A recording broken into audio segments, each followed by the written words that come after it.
Now, modern society's continued dependence on fossil fuels is warming the world at a pace that is unprecedented in the past 2,000 years, and its effects are already apparent as record droughts, wildfires, and floods continue to devastate communities worldwide, according to a landmark report from the United Nations on the state of climate science. The assessment from the UN's Intergovernmental Panel on Climate Change, IPCC, says things are poised to get worse if greenhouse gas emissions continue, and makes it clear that the future of the planet depends in large part on the choices that humanity makes today. We're now joined via Skype by Chief Conservation Scientist in the Ministry of Environment, Forestry and Tourism. That's Mr. Paulus Ashili. A very good day to you. Thank you so much for joining us today, sir. Yes, good afternoon, Dishishi. How are you? I'm great. Yourself? Very good. Mr. Ashili, thank you for having me. It's a pleasure.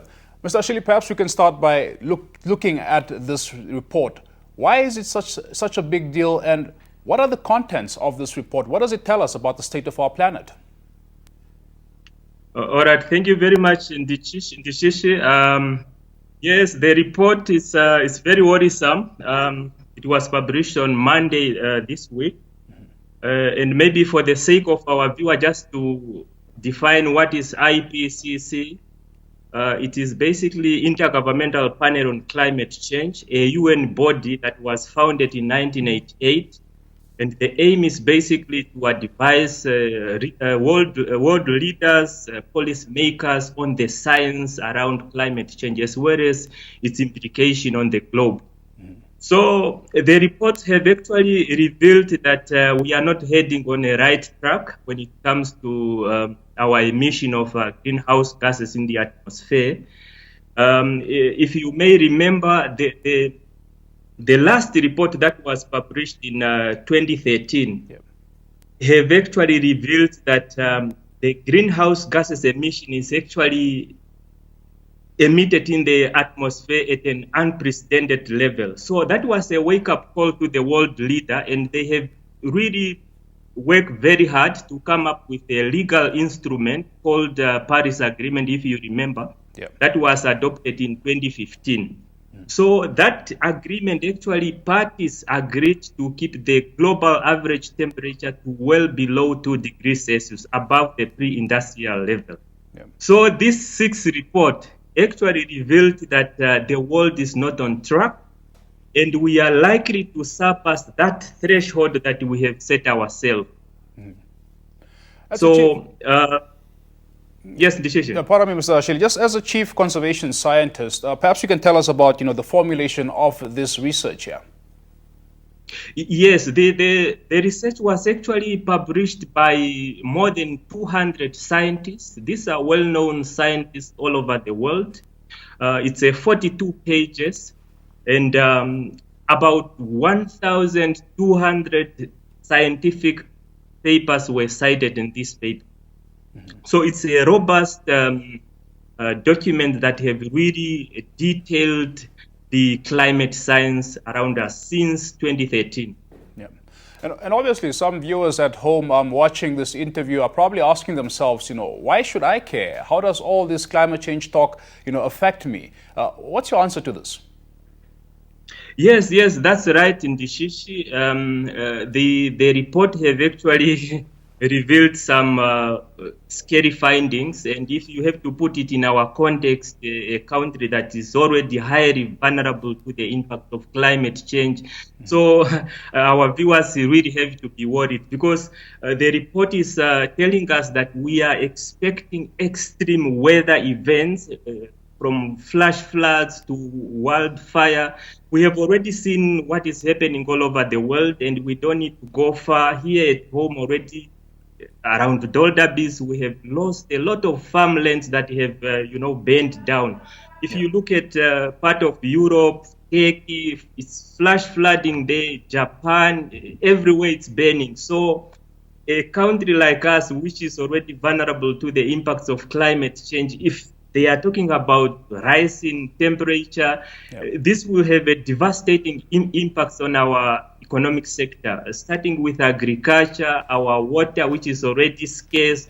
So there will be a higher rate of evaporation on our water reservoirs. So it's really very difficult for us. So issue of prolonged drought. So these are issues that are going to hit us very hard. Very much so.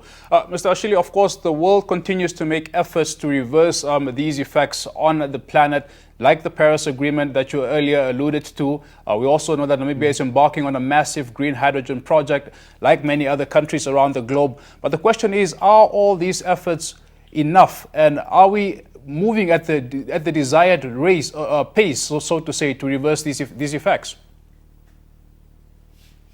Yes, scientists are actually warning us that we need to do more because we don't have enough time. But if you are putting it in our context as Namibia, we have really done exceedingly well. We have developed all the necessary policy instruments.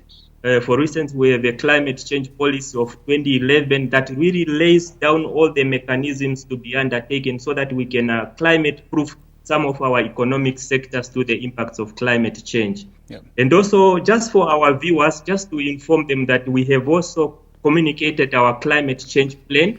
That was last week. We were actually among the countries that have submitted those plans ahead of the conference of parties that is scheduled to take place towards the end of this year.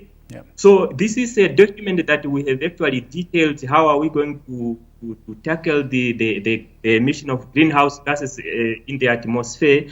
Also, at the same time, how are we going to adapt to the projected impacts of climate change? So in terms of mitigating, we are looking at issue of reforestation, renewable energy, and also what you have just mentioned, the hydrogen, is actually featuring very strongly in this document, because hydrogen is actually one of the game changers. The world is moving towards cleaner energy such as hydrogen.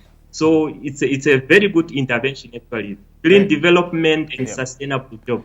Just lastly, quickly, the issue of climate change, often seems like the responsibility of governments around the world and other agencies like the United Nations. But really, it's a collective responsibility. And what can ordinary people, ordinary Namibians, do to contribute to this? Yes, Ndishishi, you have rightly said it's a collective effort, and there are so much our people at home can do, starting with, reforestation, stopping deforestation, and so forth. You see, plants are the most, they play a very crucial role when it comes to carbon sequestration. So we are encouraging our citizens to plant more trees, and also, of course, drive less, take a bicycle to work, and also use some renewable energy for those who can. There are so much that we can do. Our local banks here, they have facilities. Yeah. If you can go and get something to put up some renewable energy at your house. We have solar revolving fund at the Ministry of Mines and Energy. So there are so much. And also the issue of, stop using chemical fertilizers that are emitting most of the greenhouse gases. And also issue of around waste, recycling. We need to recycle our waste because waste is actually one of the sector that is emitting one of the greenhouse gases that have a higher global warming potential, methane. So there are so much that we can do, but the most important is to plant more trees and also to avoid deforestation. Mr. Ashili, thank you so much for joining us today. Thank you for sharing your insights here. Thank you very much, Ndishishi. You are welcome. That was Chief Conservation Scientist in the Ministry of Health, Ministry of Environment, Forestry and Tourism, Paulus Ashili, just talking to us there about all things related to climate change.